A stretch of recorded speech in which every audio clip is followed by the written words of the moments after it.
Hey, welcome to Citizens Assembly Crucible. We'll measure your ideas using a fixed set of principles. I am your host, Sherwin Shao. In this meeting, we'll hear Joe's idea as evaluated by Staci using 36 holistic principles. Let me do a share screen on what we're doing here.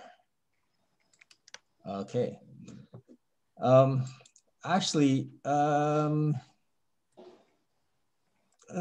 we start with introductions? Please tell us your name, your country, and the one change you like to see in this world. My name is Sherwin. I am in Vancouver, Canada. And I like to see societal systems motivating contributional opportunities instead of economic opportunities, as scarcity becomes less and less of a problem. Staci, can you go next?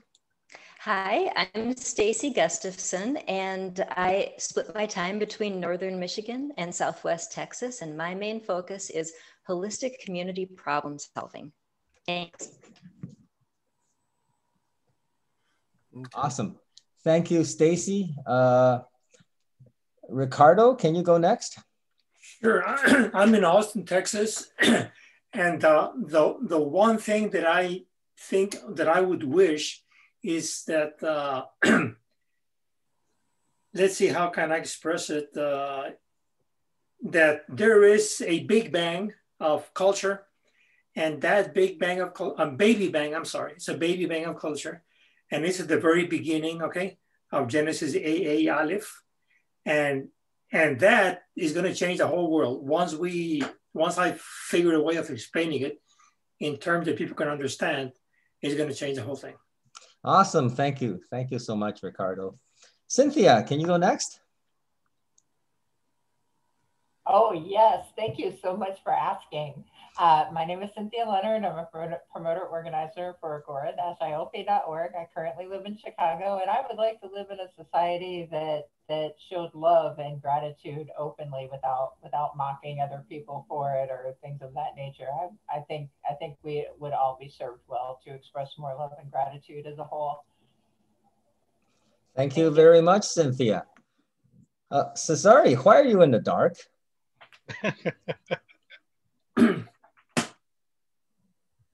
Okay. There is some light. Can you go next, Cesare? Hello, everyone. Cesare Revic from the great nation of USA, living in Chicago.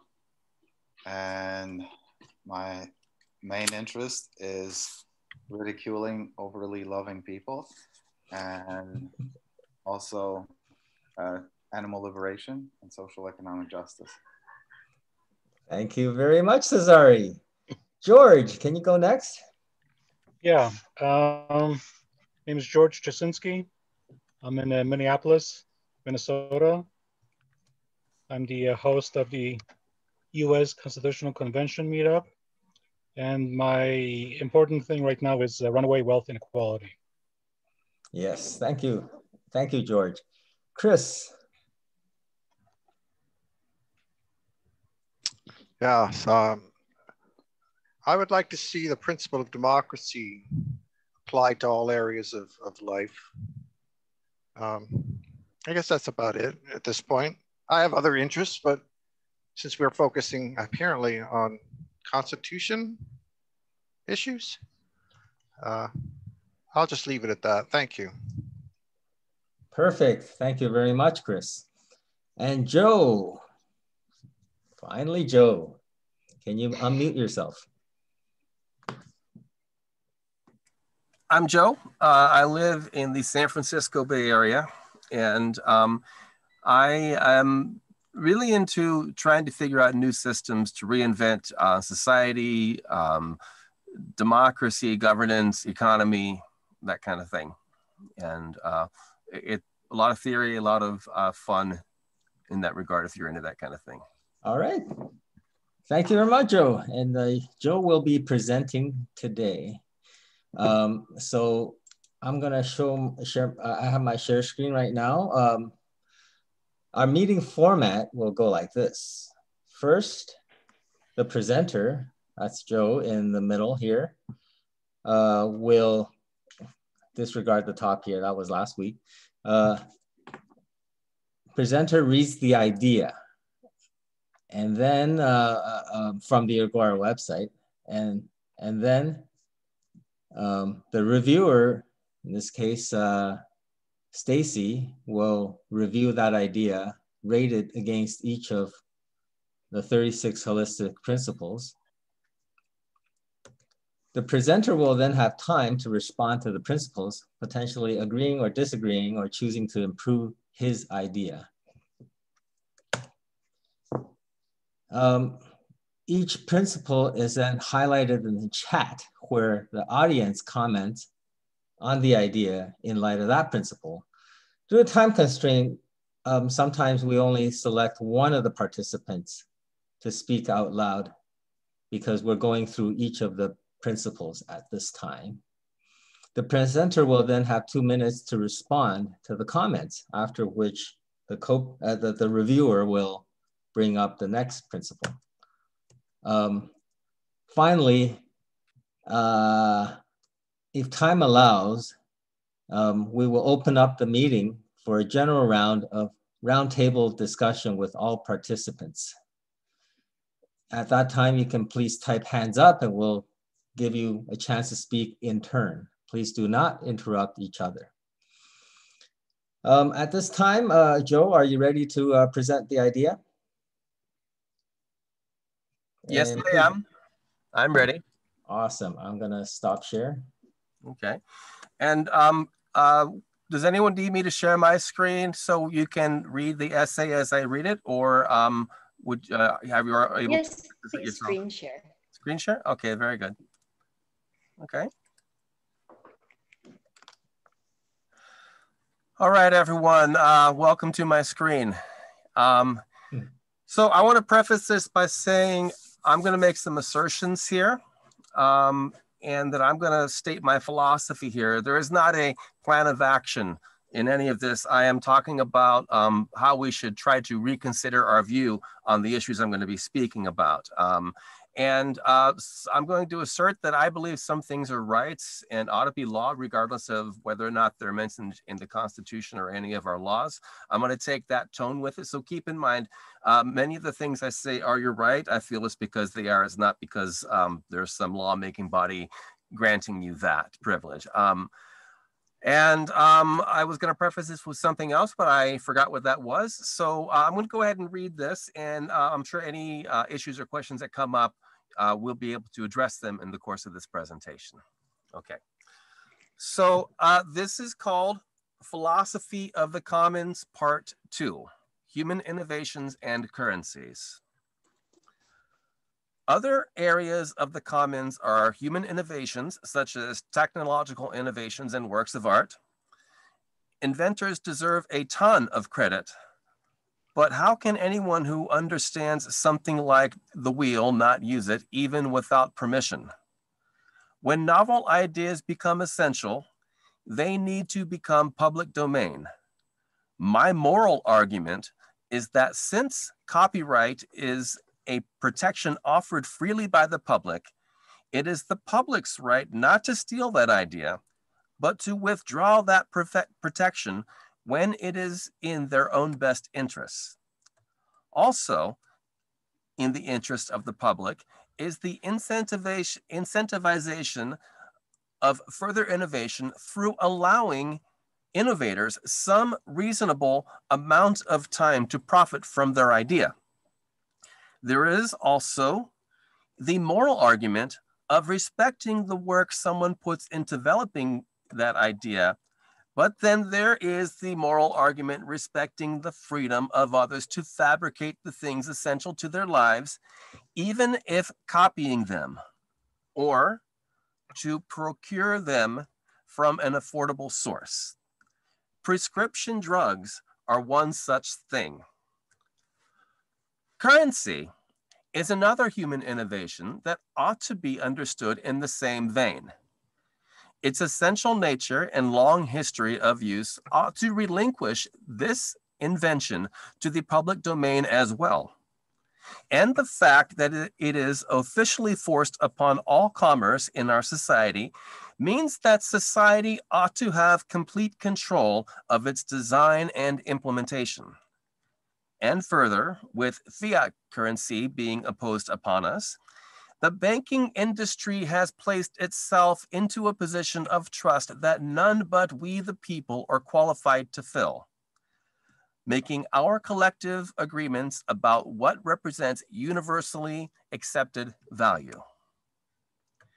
These philosophical arguments may not be new, and some have already been behind official policy for a long time. In fact, I'll say most of them because I went and did some research, and there is time constraints on how long a patent can last and that kind of thing before it becomes public domain.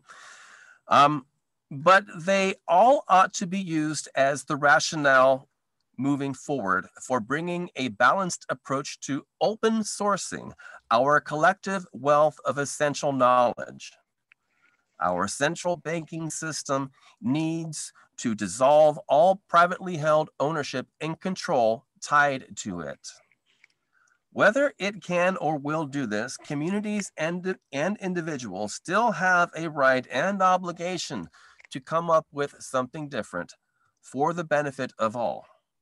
Design and use of cryptocurrencies could be one such method. And that is my essay. All right, thank you very much, Joe.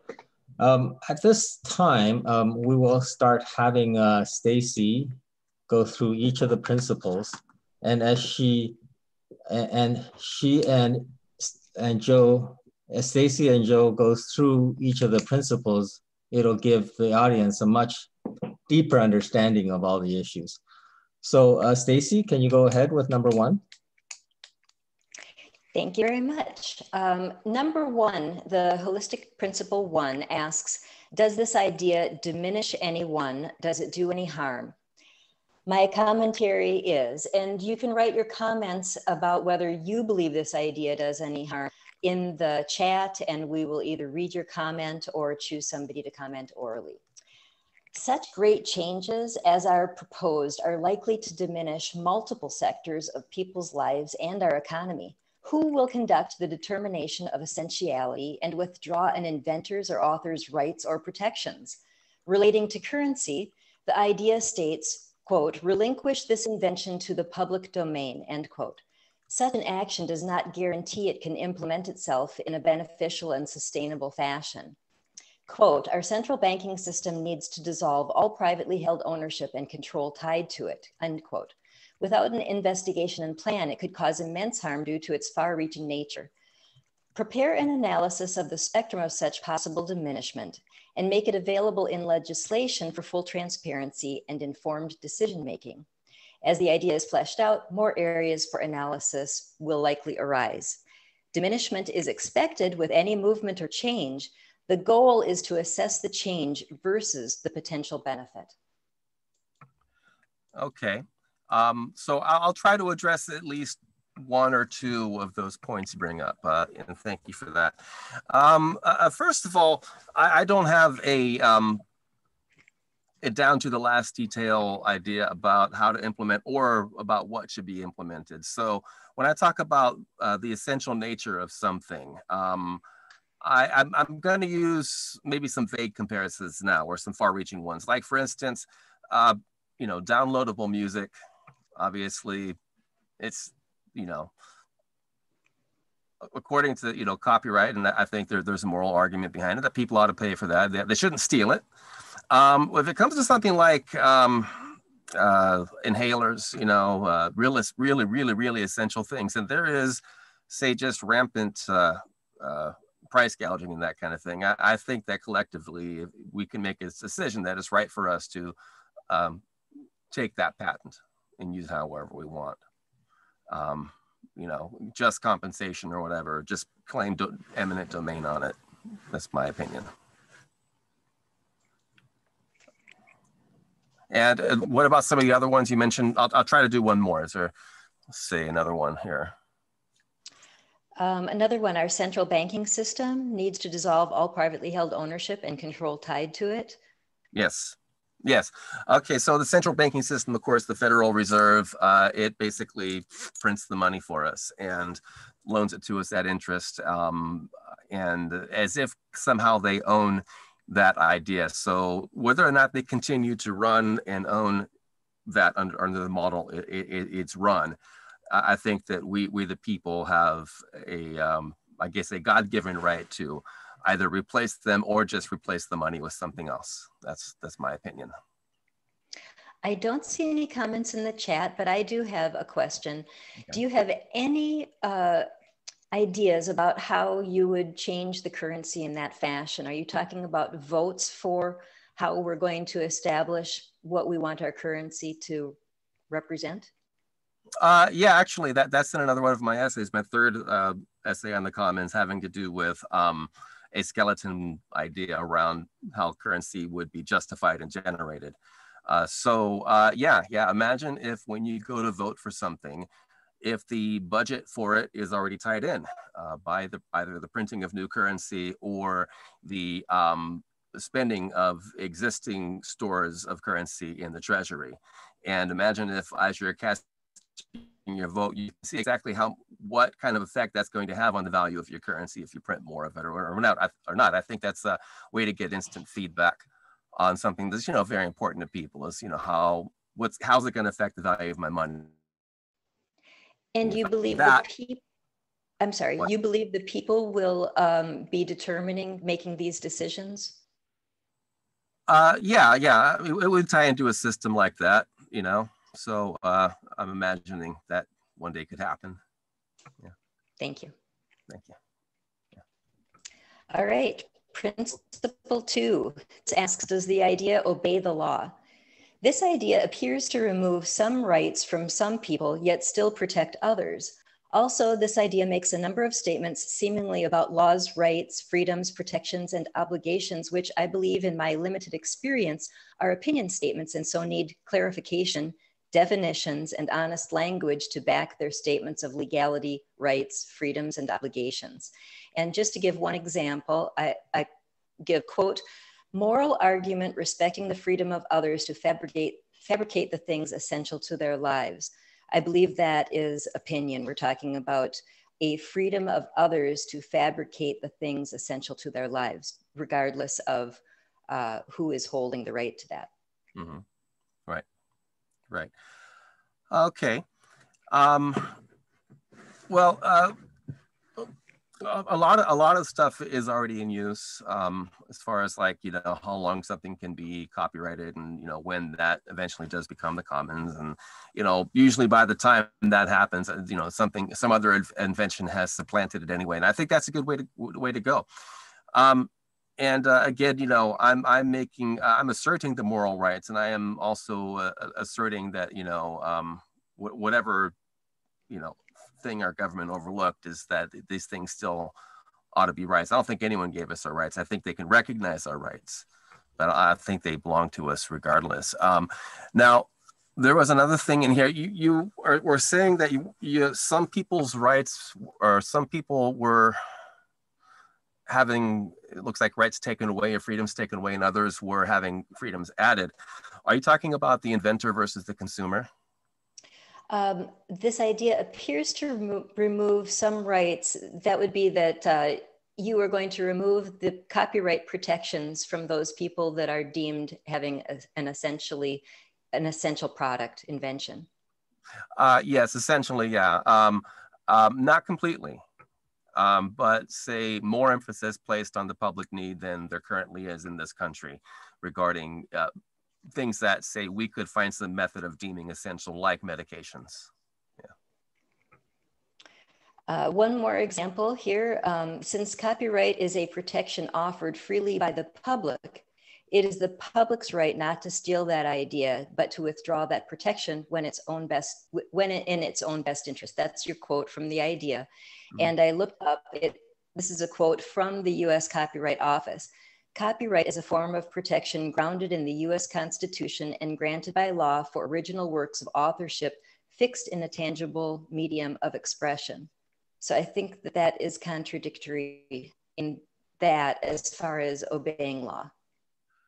Perhaps. And, you know, obviously there are laws existing today that say that a copyright can be so many years. If it's a work of art, it's like 70+ years beyond the lifespan of the author or the one who created it. And if it's something like a gizmo, I think it's maybe like 20 years and from the time of its invention. So that's already been done. I don't think I'm saying anything new in that. I'm kind of just explaining essentially the argument that leads up to why we should have our own currency if we want to. And there are things that allow for that too, but maybe not the way I want to do it. Does anybody else have a comment or a question that they would like to make? All right, if not, I will move on to principle 3, and that is be honest and clarify language through definitions.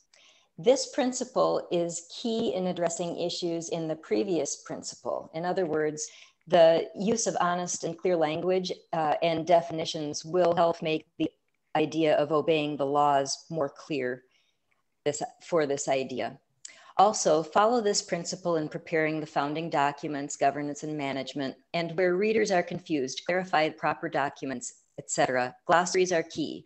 An example is, this is a quote from your idea, these philosophical arguments may not be new and some have even been behind official policy for a long time, but they all ought to be used as the rationale moving forward. I believe this needs clarification, evidence, definitions, and transparent language. All right. Yeah, I guess we kind of addressed that earlier. You know, this by no means a complete work. It's more like just trying to kind of get people on board with the idea. And that's where I'm hoping you guys will make comments here. I wouldn't mind if you shot this full of holes, honestly, especially on whatever the moral philosophical, you know, underpinnings are. All right. If there are no more comments, I will move on to principle number 4. And you can type, you guys. Go ahead and use your keyboards. Yeah. The idea is this idea transparent? Transparency means the ability for all to see. Follow this in creating key documents and policies, etc. The idea gives no plan for implementation, so it cannot be judged against this principle at this stage. Right. Joe, did you want to comment on that or should we move on? No, you pretty much understand that it is at the stage it is. Okay. Principle number 5 is simplify. And again, this with no implementation plan, there's not enough to measure compliance at this stage. Did you want to comment on that, Joe? I'll just say this. When I get into the third essay on the commons, I do a lot of actual say creation of a system, you know, that doesn't define everything, but it says how it could work. So that is something we can maybe tackle in another Crucible. I mean, it would take about 2 hours though. Okay. Principle 6. This asks, does the idea prioritize viability of the whole? And I've combined this with 7. Does it benefit the most in number over the few? It seems clear that the intent of this idea is to prioritize viability of the whole and most in number over the few by supporting the population's access to essential tools and information. This principle could be well used to ensure the beneficiality of this idea if brought to reality. Okay. And I just want to reiterate too that, you know, I don't want to disenfranchise creative minds, people who invent things. I want them to profit. I want them to prosper and be motivated by any possible means to keep improving society for us. My sense is that it's not really the creative people who are doing all the price gouging anyway.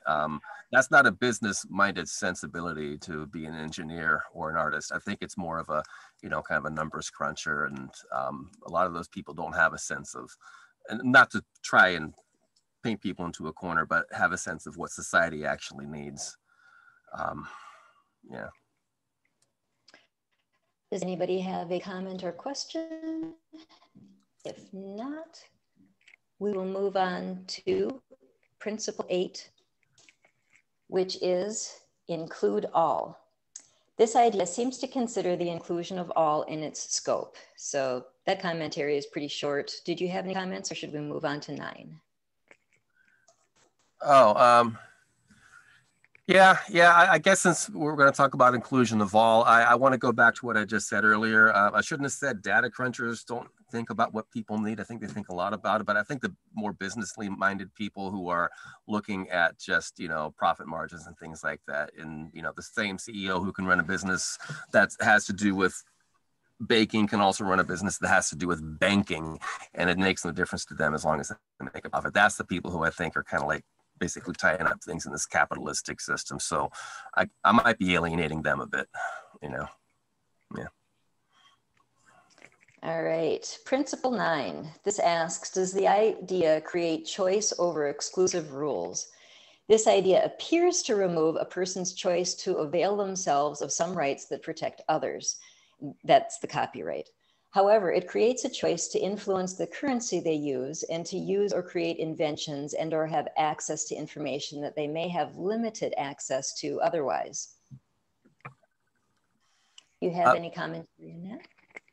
I think that is ultimately the goal of creating alternative means of economy to give people a niche that they didn't have before in the economy that we use. There are many people who don't agree that would be a good idea, but I think it's worth trying. It's been done in places like Ithaca, New York, and I think they're still doing it there and other places. So, what are they trying in Ithaca, New York? Ithaca Hours. It's been around for a long time. It's their currency basically, and it's been around. I think it's still around. Could you elaborate on that, please? Well, it's the idea, and I'm not going to give you a complete picture of it or an accurate one, but essentially that, an hour is worth an hour. And if you will do something for somebody, you can actually get issued, say, a note, their currency to go and spend somewhere and have someone else give you an hour of service or whatever. Yeah. Very cool. Yeah, I'd like to talk about that at some point. All right. Does anybody have any questions or comments about Principle 9? If not, we'll move on to 10 and then open up the floor to debate and comments. 10 is create and maintain ecological health. It appears the idea could be created to be in compliance with this principle. There are no red flags at this stage if lawful business practices and green ideas are implemented to offset power consumption and waste created. Okay, yeah. For me, it has to tie in eventually to what are the constitutional rights of things. You can't just determine everything by a free market.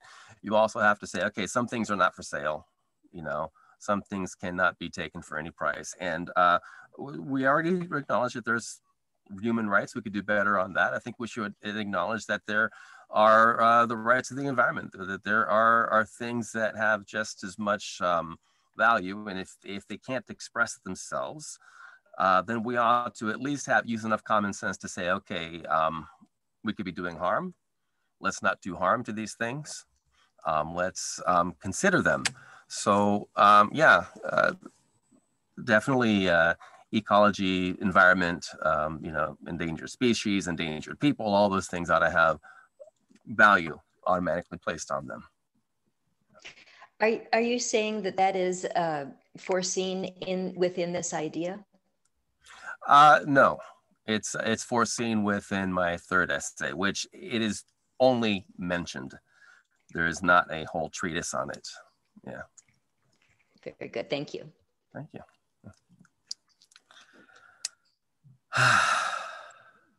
So we're done with holistic principles, Staci? Yes, we are. Okay. And at this time, let's open up the floor for general comments. I can get it started. I guess a couple of things. One is with respect to intellectual property, some inventions take a huge amount of capital, right? And realize that, you know, some may be, you know, more in the domain of need versus want, or, you know, like life-saving drugs or things like that. But still, if it takes a lot of capital investment to get things started, there should at least be some kind of minimum allowable payback, I suppose. To me, like the time constraint almost isn't as important as the minimum payback, right? Say, for example, if it takes so long and then it takes to develop the drug, to get it patented, and then takes so long to get it commercialized, maybe through marketing, and then adapted by all the doctors, and, you know, I believe the developers, if they did something good, deserve to be paid back. So what are your thoughts, Joe? Well, I think everyone deserves to be paid back, and also everyone who's investing in it. And that, a large chunk of that in America includes the American public. You know, we use our taxpayer money all the time to pay for the development of these inventions. Oftentimes, ironically, is that even though we've put some of the largest amounts of funding into this stuff, we also see the least amounts of benefits in the form of discounted or some kind of reasonable price on these things. So I think, you know, we ought to have some of the benefit of having made this investment, some form of ownership or just some form of agreement. Yeah, the actual cost or the price to the public for the drugs often is just simple supply and demand, right? Or desperation, I suppose. If some drug can cost somebody, at last I heard, there's some life-saving drug that costs $50,000 or $100,000 per month. Because they can get away with it. And I mean, to me, like, perhaps the pricing should be more reflective of that investment to begin with, right? Well, it begs the question is, do we have a higher demand here in the United States for things like life-saving drugs because of the fact that we lead such unhealthy lives? May well be the case. If I can interject here, you have a hand up in the chat. Yeah, please. Yeah, Right. I should really, yeah, you're right. I was wondering, so what if the cost of creating this amazing thing is more than can ever be paid for by public use? It may be really essential, but you can't recover the costs just because somebody put an enormous amount of money into it. How do you decide that how much compensation to give somebody who has spent everything on it? Too much. I'm trying to figure out a situation where that exists, because basically what you're saying is that no amount of money they could charge would ever pay for it. Correct. Well, I mean, that sounds like a capitalist dilemma right there. I mean, obviously, if we're under some kind of socialized system, you might have some of the same amount of innovation, but you wouldn't have as much of the issue about how we're going to pay for it. We'd just get the benefits of it. Now we have, by the way, innovative things like the human genome. All right, that was federally funded, and essentially those people who did that project completed that project before the private sector did. And so at least you can show that, yes, we can innovate. Sorry, yeah. Well, if nobody else has their hand up, I'm just gonna say another question is, how will you determine essentiality? Who, is there a board that you would hire, or just general public vote? Cynthia did have her hand up a second ago though. Oops. No? Okay, I was wrong. How would I determine essentiality? Would it be a group, or how would you handle the essentiality element? Don't know yet. Don't know. I'm trying to create a philosophy. Maybe the next essay could be the philosophy behind what is essential. That sounds like a good essay, actually. Mm-hmm. Chris, you have your hand up? Well, I think essentiality would be, does everyone need it?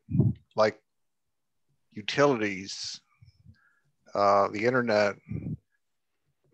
We're investing in fusion power. Everyone's going to need power. I think it's not that hard to come, to figure out essentiality.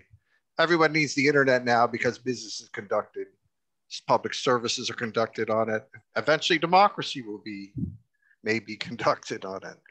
So as long as everyone gets access to it, people who make various innovations and make it improve it, there's nothing wrong with compensating those people well. But do we have to compensate someone to the tune of $150 billion like Bill Gates? Was the next worst software really that, that bad? He had a monopoly. Let's face it. He was given a monopoly. So was Comcast. I'm paying more than South Koreans for slower internet service because Comcast has a monopoly on the internet, which was invented by the US government. So, I think these principles are easy for people to understand. I think, but I appreciate everyone going into such incredible detail on this and doing it in such a logical manner. So that's all I have to say. Thank you very much, Chris. Cesare, you can have your hand up. So I've kind of been listening while doing something else. So I don't know how much on point this really is, but I'm a supporter of this idea mostly to keep this concept in my mind until I develop something myself. But the concept of property, intellectual property is very interesting to me. And I think there are some very reasonable ways to handle that, such as like whoever gets a copyright on something, it should be up to them, or a copyright, actually a patent technically, it should be up to them to appraise it at a certain level, and then they should pay a tax on that, on maintaining the patent for as long as they want to pay the patent,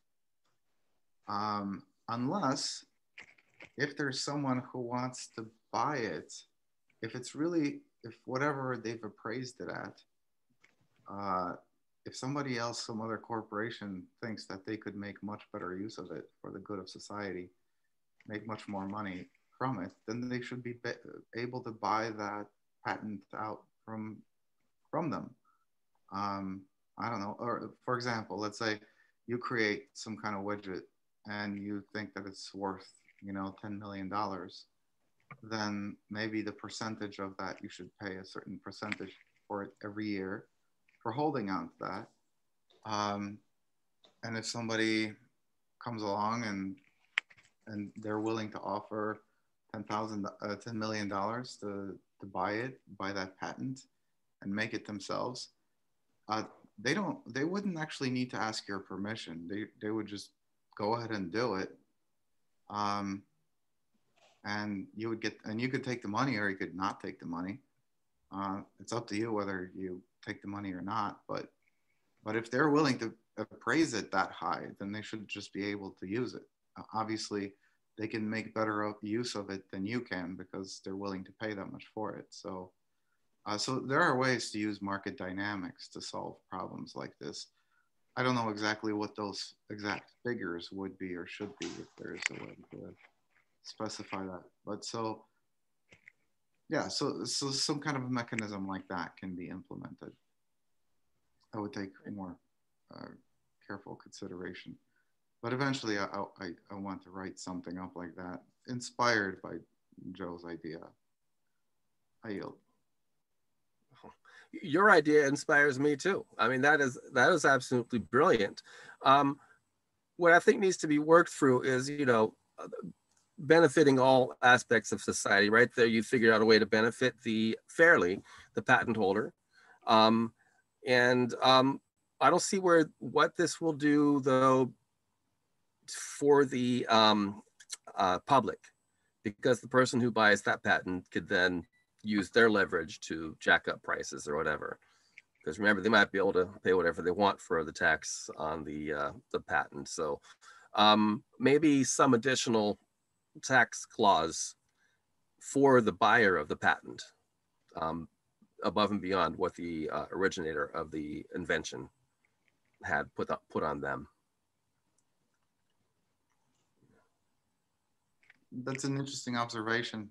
Yeah, maybe. Yeah, I think there are ways to handle that. Okay, cool. Right I had a question again. If somebody has a really, really big invention and they know that this is going to benefit the public, but they know that the amount that they can receive for it, they know it's going to be, this is not the right word, but confiscated. And they know that the most they can hope to gain from this invention is less than they could gain in the marketplace. Is this going to keep people from really going out there and putting their all into it, because there's going to be this obvious cap on what they can make if it's confiscated? Well, I think in an ideal design of a system, it should be such that the greatest thing that could ever happen to you is have the public buy out your invention. That means you have arrived, and not just the accolades, but the actual, you know, money and, you know, and compensation that goes into that. And I'd like for that to work into it. What I don't want is someone acquiring a patent on it just because they know the leverage it has on society. How do you rule that out? And again, I don't know, maybe it's this, what happens to the, you know, taxation wise to the person who acquires it? What regulations do they have put on them as far as pricing and that kind of thing?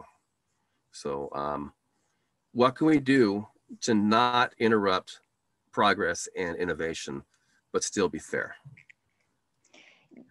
Yeah, how can you possibly hope for the people to adequately compensate? How will we determine adequate compensation if the market doesn't take care of it? Oh, you take out the middleman? What if we, the people, could compete on the market just like any other entity? Collectively, just like a corporation does. Please say more. I said it exactly what it is. You know, what if things that could be publicly owned could be benefiting us? You know, so say someone has a private patent on something, the public buys it. Now it becomes publicly owned. So how do we define public? Go ahead, Cesar. Yeah, so I think it could be, I mean, you could write it into law. I mean, of course, you could write anything you want into law. That, you know, that there is like a buyout option, and that the government has the first, you know, first call on that. And the government could actually just compensate. Or I mean, it could be the government, or I guess it could be any coalition of citizens who just, maybe there should be like a coalition, you know, of like bidding wealthy, you know, donors who pool their money together for like some kind of a non-for-profit that identifies what are the most useful inventions and just buys them out for the public. Here's your $1 million. Now this is public. Thank you very much. Yeah. Well, there's a thing called right of first refusal. And that might be what you're talking about. And which means that, you know, don't sell it for less than this unless you talk to me first. But if you can get more for it, go ahead and try.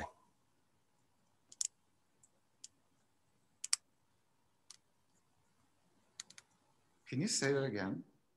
Right of first refusal is if you have something to sell, that you make an agreement with someone that you'll allow them the chance to buy it first for at or above the price you're selling it. So I'm like, if I'm going to sell it at or below the price that you and I agree with, I would have to go first to you. If I'm going to sell it above the price I agree with, I have to give you a chance to try to up your bid to that, or basically, you're free. You can sell it to anyone.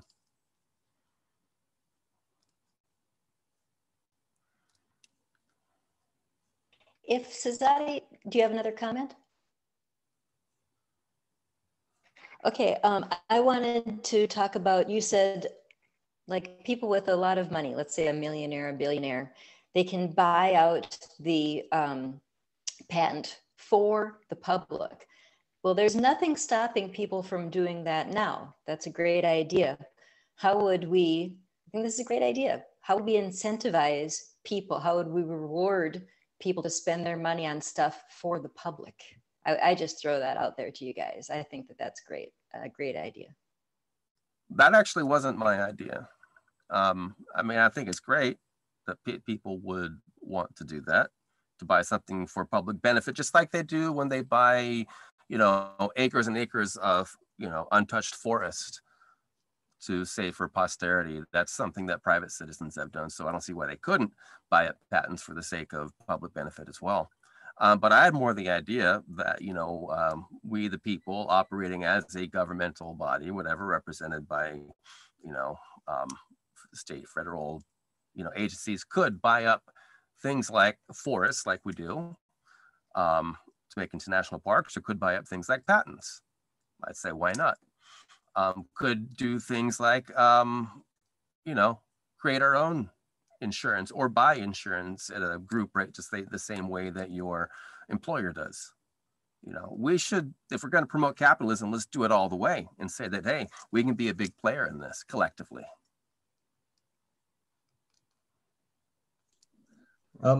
Actually, could I take a little bit of, ask you a little bit of questions on the currency side as well? Because to me, there, just like Chris said, I'm mostly for democracy wherever possible. Like, democratizing the media would be nice, instead of being in the capitalist domain, or even school systems, I'm not sure. But I think one of the very few things is a currency system. A currency system with interest rate control, with banking guarantees and things like that. Even just over 100 years ago, America did not have a Federal Reserve because, and often had bank runs, and bank runs meaning that in the boom and bust cycles of the business cycle, often people would go to the bank, run to the bank and try to take all their money out, and causing banks to fail, until the Federal Reserve offered guarantees, and which was something invented in Europe hundreds of years before the US Federal Reserve decided to do that. So the point being, centralization of certain things does make sense. And, even cryptocurrencies, although there's decentralized components, in the end, it's if you're using Bitcoin is one thing, right? And there are thousands of cryptocurrencies. So I'm not sure if that applies. That's my comment, Joe. Are you saying that you're not sure if cryptocurrencies should be allowed, or are they effective?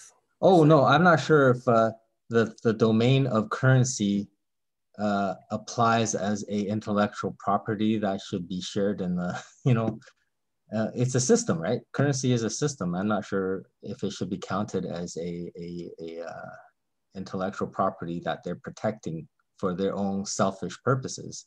Almost like sometimes it's better to group things together, like like have one military instead of many, compete with each other. You know what I mean? Yeah, I totally get what you mean.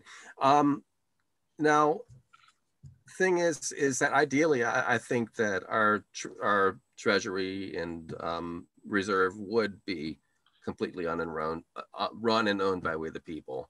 Part of the reason for, I think, having a digital currency that any group could generate is to get out from under the system we're currently in, where it's kind of half privatized and half public, and done according to fractional reserve, and it causes, I think, economic problems that we can't come out from under. So yeah, ideally it'd be great to have one currency, but the only other reason I could see for having a local currency is it could help with local spending, and local spending is good for the ecology. It's also good for creating, jobs that otherwise people wouldn't get, even if they're repetitive. You got 1,000 mom and pop stores, that might be better than one Costco, say, overall for the people economically. As far as, what it can do for wages, what it can do for availability, locality of services, whatever. There was one other thing that you mentioned there that I wanted to address, and I can't think. Oh, yes. Treating currency like an invention. All right. It might not be looked at that way, but I think it functions that way, because if you look at it, unless we can prove that we are fulfilling some niche in society, it's illegal for us to print currency. So obviously the Federal Reserve has really got some kind of a sweetheart deal. We're forced to take their currency. There's really nothing else we can do unless we can prove that this other thing is functioning in some way that theirs can't. Yeah. Thank you for that. Are there any final comments? Okay, let's move on to closing remarks. Everybody would have 30 seconds, I guess, to give final thoughts. Cynthia, or no, you have something in your mouth. Did you want to wait? I'm all good, thanks. Okay. Thank you so much. I'm very grateful for having been able to listen to this conversation. I actually learned a lot, and it got my wheels spinning. So I might be writing some ideas tonight. Who knows? But thank you so much for the inspiration. Love and gratitude. Awesome, Cynthia. Thank you. Ricardo? Any final comments? Yeah. Thank you, Sherwin. Well, actually, I came more to listen than because I was supposed to. Not supposed, but I wanted to present today. But it's best that I didn't, because I had no idea what the format was. Now I do. So I came basically to listen up. To get an idea and to meet you guys. Well, I know half of you already. But the idea is next week I have a better idea what to present. Thank you, Staci. What to present, Joe, I'm going to talk to you, and what to present next week, and such that it molds in the format that seems to be working here. That's it. All right. I'll put you on the hot seat. Chris, final comments? Just a brief thing. I don't know much about currencies. I know we have a Federal Reserve, private bankers influencing. I know, Wall Street has a lot of power, but we seem to have, there's other parts of the world. This is China behind me, a brand new library. They didn't need any Federal Reserve. They didn't need any, bankers to tell them, hey, we need this library. They built it. So, I'm not that worried about this. I think it's just a matter of convincing the public that this is inherently wrong to have these private bankers making all the decisions for us. And thanks for everything. It's really, this is great. And I'm looking forward to more. Thank you. Well, thank you. Thank you so much for your comments, Chris. Cesario, would you like to go next? Sure. Actually, I thought Ricardo was going to be presenting today, and I was looking forward to that. But I guess hopefully next time. I want to see how he undergoes the crucible. Also, I tried to message you, Chris, in the chat. I wanted to ask you if you've been to any of our regular citizen assemblies, and hopefully you can join us. And that's all. Thank you. All right. Thank you very much, Cesare. Staci. Yeah, this was a great discussion. It's an interesting idea. It's a difficult one to wrap my mind around. And I really appreciate the comments tonight and what developed out of it, because I really did. I also learned something and have some ideas. It stretched my mind. So thank you very much for that mind stretching. Thanks, everybody. Thank you very much, Staci, for reviewing today. I'll go before giving Joe the final word. Joe, it was a very good, well presented idea. And Staci, thank you so much for the review. I think definitely helped everybody think more through these issues, and me as well. So thank you for that. Joe, final remarks? Yeah, that was a really bang up presentation. Staci, really thank you for looking in depth at my essay. Cesare, thank you for that really great idea too, about taxing someone according to what they assess the value of their invention to be. That sounds like a very, very interesting start to a solution. And I want to say to everyone, I really thank you for being patient enough to sit through this. I hope it was enlightening and entertaining for you. Anything we can do to make the process better is always helpful and interactive for you. And I realize that if I'm presenting or I'm hosting or I'm co-presenting, another one of me, Staci's or Sherwin's roles, that I can forget that you guys are there patiently listening. And I like to figure out a way to make it so that you can be more a part of it. Maybe if we had longer meetings, that would be helpful, because give everyone a chance to speak. We'll think of that. Any suggestions you have, though, go ahead and put them in the chat here, and that's going to be delivered to me after this meeting is over. Thank you, Joe. We will now wrap up the meeting. If you like the idea presented, log on and support them in agora-ilp.org. Also in Agora, you will find information for upcoming meetings. And finally, like and join our group, Citizen Assembly, on Facebook. Either after a meeting or a separate meeting, Staci, co-creator of the Crucible, is available to discuss her own constitutional checklist of 36 holistic principles, or even to help you develop your own. Contact us for more info. Thank you very much, guys. Okay.